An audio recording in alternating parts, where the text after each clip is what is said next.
जय जोहार, नमस्कार और स्वागत है आपका बैठका में। मैं हूं आपके साथ शैलेश पांडे। साथियों, बैठका में इस समय जो विषय हो सकता है वो है चुनाव का विषय, क्योंकि अब चुनाव को उल्टी गिनती शुरू हो गई है। जाहिर तौर पे रोज ऐसे नए मुद्दे आएंगे जिस पर जो है बात करने की आपको और हमको जरूरत है।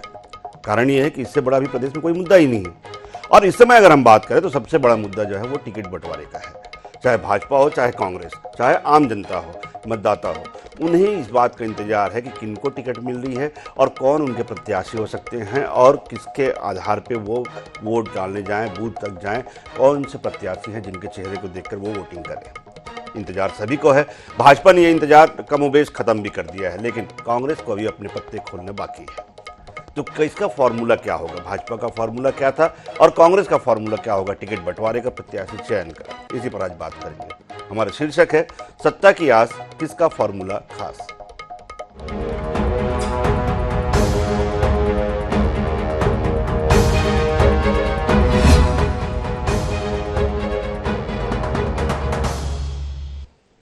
तो प्रदेश में अब जब चुनाव की उल्टी गिनती शुरू हो चुकी, तो ऐसे में प्रदेश की दोनों प्रमुख पार्टियां भाजपा और कांग्रेस जीत के फॉर्मूले को लेकर खासी मेहनत कर रहे हैं।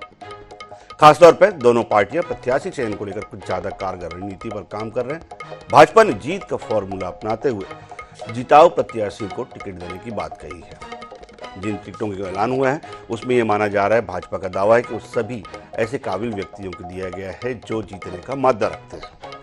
भाजपा की दोनों सूचियों पर अगर नजर डाली जाए, ज्यादातर अनुभवी लोगों को तवज्जो दी गई, जिसमें सांसद, केंद्रीय मंत्रियों को खास तौर पर टिकट दी गई है।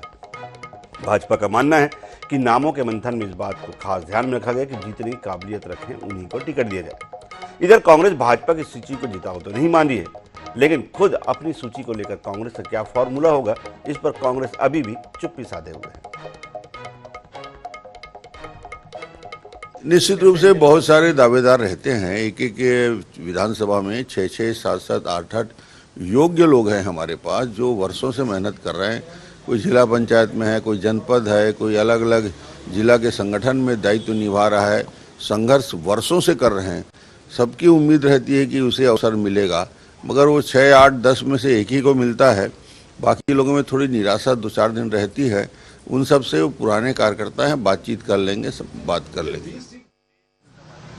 जिसको जनता ने पहले नकार दिया था, चाहे वो अमर अग्रवाल जी हों, चाहे राजेश मुणत जी हों, चाहे वो प्रेम प्रकाश पांडे जी हों, ये सारे चेहरे पिछले समय जनता ने नकार दिया था। उस पर भारतीय जनता पार्टी ने विश्वास व्यक्त किया है और इनके पास अब कोई चेहरा नहीं है। मतलब जो हारे हुए हैं उसके भी, उस सीट में भी वो सारे लोगों को टिकट दिए हैं। तो भाजपा और कांग्रेस का यही फॉर्मूला है। भाजपा अपना फॉर्मूला उन्होंने जाहिर कर दिया कि हम अनुभवी लोगों पे भरोसा कर रहे हैं और ऐसे लोगों पे भरोसा कर रहे हैं जो पर किसी न किसी तरह से जनता का विश्वास रहा हो, अभी भी वो विश्वास जता सकते हैं। लेकिन कांग्रेस का मानना है कि इन चेहरों पर कभी भी जनता विश्वास नहीं करेगी, कि उन्हें पहले नकारा जा चुका है। अब कांग्रेस की सूची पर जो है वो टकटकी लगाए लोग बैठे हैं कि उनका फॉर्मूला क्या होगा। तो उनका फॉर्मूला क्या होगा और किसका फॉर्मूला कारगर साबित होगा, इसी पर आज बात करेंगे। दो खास मेहमान मेरे साथ हैं।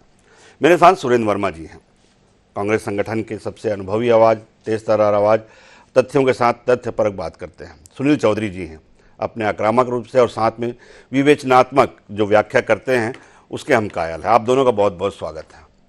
चौधरी जी, सवाल तो आप ही से बनता है। मुख्यमंत्री भूपेश बघेल को आप सुन रहे थे कि जिन चेहरों को जनता ने नकार दिया, चाहे वो राजेश मुणत हो, चाहे वो प्रेम प्रकाश पांडे जी हो, चाहे अमर अग्रवाल जी हो, ऐसे तमाम जो चेहरे नकारे हुए चेहरे हैं उनको आपने फिर से मैदान में उतार दिया है। तो क्या आप लोगों का इरादा नहीं है कि मतलब वापस भाजपा सत्ता में आए और छत्तीसगढ़ में आप लोग कांग्रेस को वॉकओवर देने का इरादा है?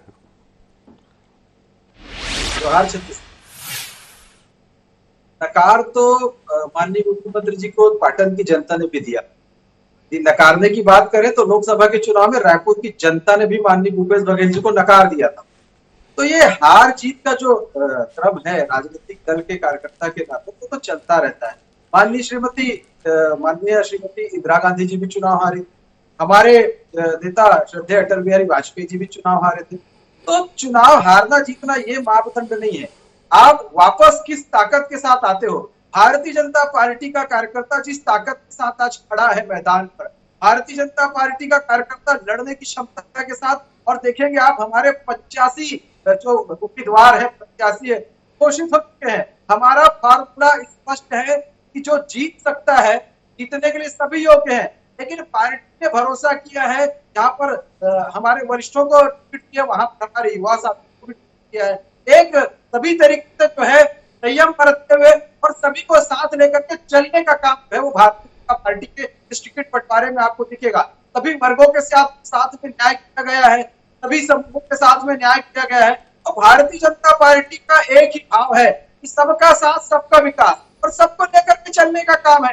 कांग्रेस का तो कांग्रेस की टिकट बीरबल की खिचड़ी समझ में आती है, ये बनी देर की है, ये बार बार अपने खूब बदलते रहते हैं। इनकी प्रभारी कह दी थी कि टिकट घोषणा हो जाएगी 6 तारीख को, भैया ऐसी कितनी 6 तारीख को होती जाएगी, अब ये समझ नहीं आ रहा है। 7 तारीख को आप लेकिन चौधरी जी मुझे बोले सभी वर्गों को आप ध्यान में रखे हुए हैं। आपकी सारी जो टिकट है वो साहू और कुर्मी समाज में 45 जो आसपास है वो पूरे जातिगत फैक्टर में बटी हुई है। रजवाड़े समाज से एक आदमी को, यादव समाज से एक आदमी को, फिर सभी वर्ग को बात करते हैं। दूसरी बात, आपके प्रधानमंत्री संसद में महिला आरक्षण बिल पास कराते हैं, उसके बाद आपके जो सूची आती है उसमें कितने प्रतिशत है महिला आरक्षण? उसमें महिला टिकट 15%, 21% पिछले बार थी, इस बार आपने 15% कर दिया। 33% की बातें नहीं कर रहे हैं, 50% की तो हम बात ही नहीं कर रहे हैं। ठीक है। दूसरी बात, आप कहते हैं परिवारवाद से हमको जो है एलर्जी है। आप जुदेव परिवार से 2 लोगों को देते हो, रमन सिंह के परिवार से देते हो, 8 ऐसे बड़े नेता हैं जो परिवारवाद से आते हैं आपके प्रत्याशी। तो किस तरह का फॉर्मूला है? अपनी ही बातों को आप जो झुठला रहे हैं। देखिए, सबसे पहले मैं आपको परिवारवाद के विषय बता दूं कि परिवारवाद जो है वो अलग व्यवस्था है कि हम परिवारवाद कैसे मानेंगे जब आप जबरदस्ती किसी को पकड़ करके लेकर के आए। जितने भी प्रत्याशी आज मैदान है, प्रबल प्रताप सिंह जी मेरे साथ युवा मोर्चा में काम किए हुए हैं, वो लगातार काम कर रहे हैं। श्रीमती संयोगिता सिंह जो जुदेव जी हैं, वो पिछले बार भी चुनाव लड़ी थी, वो लगातार संगठन में सक्रिय है। आप विक्रांत सिंह की बात करें तो वो युवा मोर्चा में हम सब पदाधिकारी साथ में रहे, तो वो जिला पंचायत के सदस्य में है, कोई पार्षद रहा है, विभिन्न माध्यम से जनता की सेवा करते करते करते करते लोग आए हैं। तो परिवारवाद वो नहीं अगर मैं 2017 के अंत में जो विधानसभा चुनाव की जब रेणु बेरी भेजी थी, तब उस समय में अगर मैं मोदी जी का फॉर्मूला, आपको मोदी जी का भाषण याद दिलाऊं, तो उन्होंने क्या कहा था कि भाजपा ऐसी पार्टी है जो परिवारवाद से कोसों दूर रहती है। ना मेरे परिवार से कभी कोई राजनीति में आएगा और न मैं आने दूंगा। आपको याद होगा चौधरी जी। बिल्कुल, परिवारवाद से हम कोसों दूर है, लेकिन कोई योग्यतावान, क्षमतावान यदि कार्यकर्ता है जो पूरी मेहनत से काम कर रहा है, तो उस पर परिवारवाद का क्या ठप्पा? अगर वो काम कर रहा है, वो सक्षम है, वो जीतने में सक्षम है, वो जनता के बीच में अपनी बातों को लेकर जनहित के कामों को कर रहा है, जनता की लड़ाई लड़ रहा है, और अभी नहीं वर्षों से लड़ रहा है। आप देखेंगे जितने लोगों की हम बात करते हैं वो कोई आज का कार्यकर्ता नहीं है, तो 20-20, 25-25 साल हो गए काम करते हैं जनता के। चलिए बता दीजिए, प्रबल प्रताप सिंह जुदेव कितने पुराने हैं और क्या क्या उपलब्धि है उनकी? प्रबल प्रताप सिंह जुदेव जी चुनाव जीत चुके हैं। प्रबल प्रताप वो जिला पंचायत, जनपद पंचायत में रहे। प्रबल जी जो है मेरे साथ प्रदेश अध्यक्ष है, वो लगातार 10-15 वर्षों से काम कर रहे हैं, पार्टी के लिए काम कर रहे हैं। चौधरी जी इस बात को लेकर आने के दोनों तरफ है उनके। एक तरफ परिवारवाद से दूरी बनाते हैं और दूसरी तरफ टिकट में जो है वो 4-4 टिकट जो है परिवारवाद की भी बात करते हैं। लेकिन एक बार मैं सुरेंद्र वर्मा जी की मुस्कुराहट के कारण जान लेता हूँ। सुरेंद्र वर्मा जी, चौधरी जी की बात को सुन के आप मुस्कुरा तो रहे हो, तमाम सूची को लेके आप लोगों ने तमाम तरह के बयान भी दिए हैं, लेकिन ये बताइए कि आपकी सूची कहाँ अटक गई है? कौन सा फॉर्मूला का कौन से फॉर्मूले में अटक गए हैं आप? कितनी दुविधा में अटक गए हैं आप? अब चुनाव को कितने दिन बाकी है, उसके बाद भी आपकी सूची फाइनल नहीं हो पा रही है। आपके कभी मंत्रियों की बात आती है कि मंत्री अपनी सीट बदल देंगे, 8 मंत्री की टिकट कट जाएगी, ये वो तमाम तरह के कुहासे लग रहे हैं। क्या चुनाव मतलब आप लोगों ने ये मान लिया कि हम जीत चुके हैं, अब कभी भी टिकट बंटवारा करें या कभी प्रत्याशी घोषित करें? कांग्रेस में यह परंपरा है कि हमारे यहाँ जो प्रक्रिया की शुरुआत होती है वो ब्लॉक स्तर से होती है। 2 महीना पहले कांग्रेस का पूरा शेड्यूल तय हो चुका था। ब्लॉक से नाम आए, जिले में चर्चा हुई, प्रदेश कमेटी, राजनीतिक कमेटी, फिर स्क्रीनिंग कमेटी। अब 13 तारीख को CWCD की बैठक है, उसके बाद तय हो जाएगा 20 तारीख पहले चरण का जो नामांकन है शैलेश भैया, तो 20 तारीख तक है।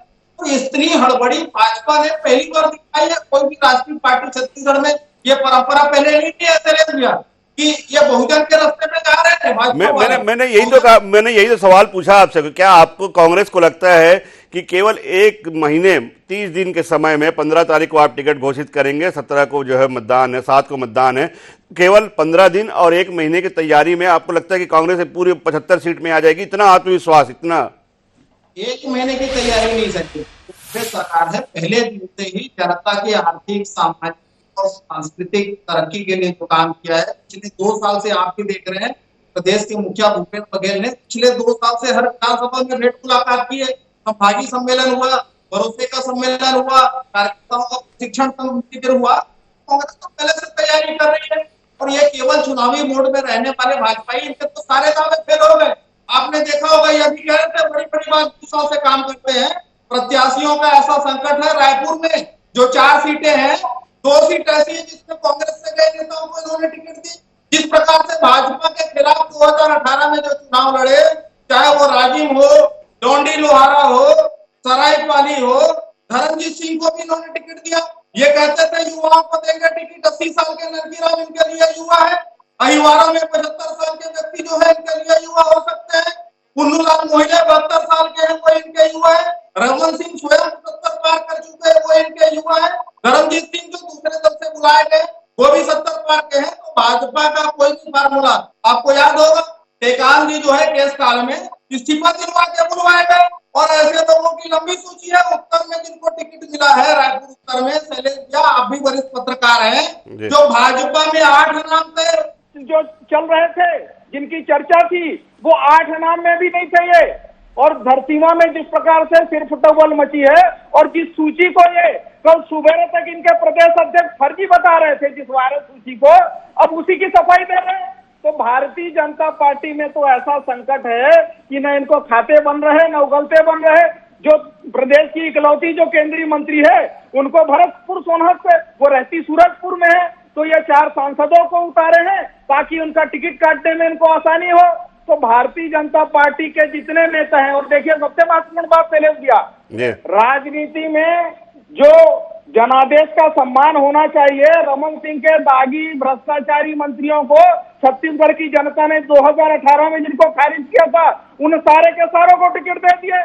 जो प्रियदर्शनी सहकारी बैंक में उमेश सिन्हा ने कहा करोड़ों रुपए दिए, वो 5 दागी टिकट पा गए।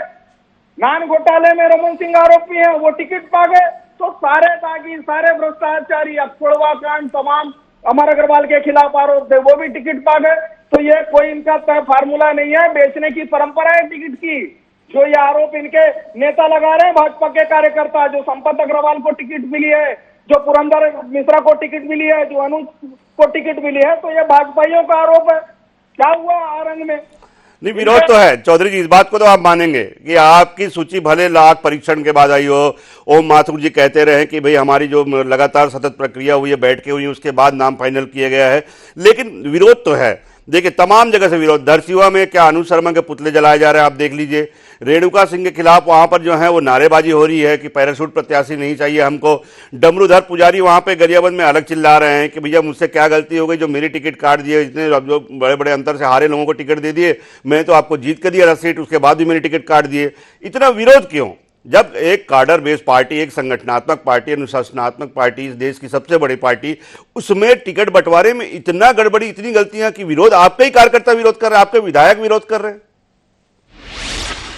देखिए अभी आपने माननीय डॉक्टर रमन सिंह जी का वक्तव्य भी सुनाया इस शुरुआत में। हमारी पार्टी में विधानसभा में बहुत सारे योग्य क्षमतावान कार्यकर्ता हैं, वो सब चाहते थे वो चुनाव लड़ना, और उनके अपने समर्थक भी होते हैं।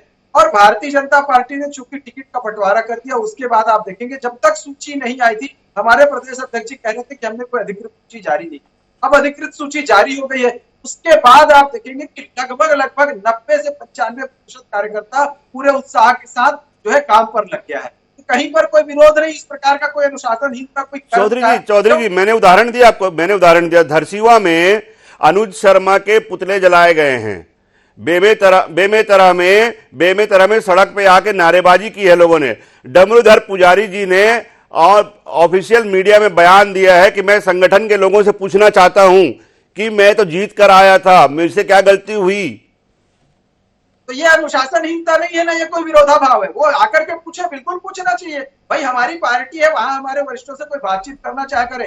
हमारी पार्टी की जैसे सूची अधिकृत जारी हुई है, उसके बाद कहीं कोई विरोध प्रदर्शन का बड़ा मामला नहीं है। बड़े अनुशासित तरीके से कार्यकर्ता फिर से मैदान पर उतर गए हैं, सबको स्वीकार करके कि जो संगठन ने तय किया है वो निश्चित रूप से तय हो गया है। तो अभी हमको चुनाव में जाना है, भारतीय जनता पार्टी की सरकार बनानी है। इनके यहाँ देखिएगा, ये तो टिकट नहीं घोषित कर पा रहे, तो पता है कि इनके साथ क्या होने वाला है। ये भ्रष्टाचारी सरकार जो भ्रष्टाचार के आकंठ तक डूबी हुई है, ये सरकार जो है धर्मांतरण को बढ़ावा देने वाली सरकार, ये वो सरकार है जो कोयला माफिया, शराब माफिया को बढ़ावा देने वाली सरकार। इस पर चौधरी जी बात करेंगे। आज तो हम प्रत्याशियों की सूची पर बात कर रहे हैं, फॉर्मूले पे बात कर रहे हैं। सुरेंद्र वर्मा जी, आप कुछ कहना चाह रहे हैं? शैलेश भैया ये कहते थे हारे हुए को टिकट नहीं मिलेगी। जो खर्चिया से हारे थे वो रायगढ़ से प्रत्याशी, जो कटघोरा से हारे थे इस बार कोरबा से प्रत्याशी, इनके रायपुर के जिला अध्यक्ष बलौदा से टिकट पा गए। तो जो खरीद फरोख्त चल रही है, दूसरी बात ये किनके हक का गला घोटते हैं, आदिवासियों का। एकमात्र विधायक की टिकट का पा है, वो कौन? शंकरराव वर्मा जी बड़ौदा में जाते हैं। अरे गठबंधन छोड़ दो, ओबीसी के अधिकारों का गला घोटने वाले भाजपा नहीं। सुन लो,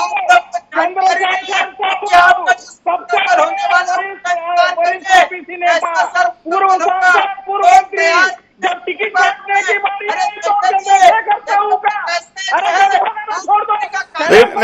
सुरेंद्र वर्मा जी, आप भाजपा को आईना तो दिखा रहे हैं, आप भाजपा को आईना दिखा रहे हैं। सुरेंद्र वर्मा जी, आप अपने यहाँ की स्थिति देखें।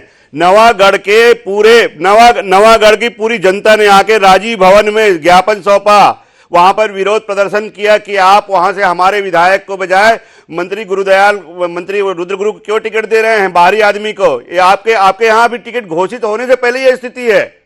हमारे यहाँ ये चीज टिकट घोषित होने से पहले ही होती है, क्योंकि हमारे यहाँ आंतरिक लोकतंत्र है। ब्लॉकों से नाम मंगाए गए, जिलों में चर्चा हुई, उसके बाद प्रदेश कमेटी जो राजनीतिक कमेटी है, दीपक बैजी अध्यक्ष है, इनके यहाँ पूछे कौन अध्यक्ष है, ओम माथुर, राजस्थानी, मनसुख मंडाविया। हमारे यहाँ जो निर्णय है वो ब्लॉक स्तर से शुरू होता है। इनके लिए डीलीसी की बात करते हैं, धर्मांतरण की बात करते हैं। कितने धर्मांतरित लोगों को टिकट दिया पूछिए, हमारा परिवार बड़ा है, भाइयों को टिकट दिया। तो ये काटने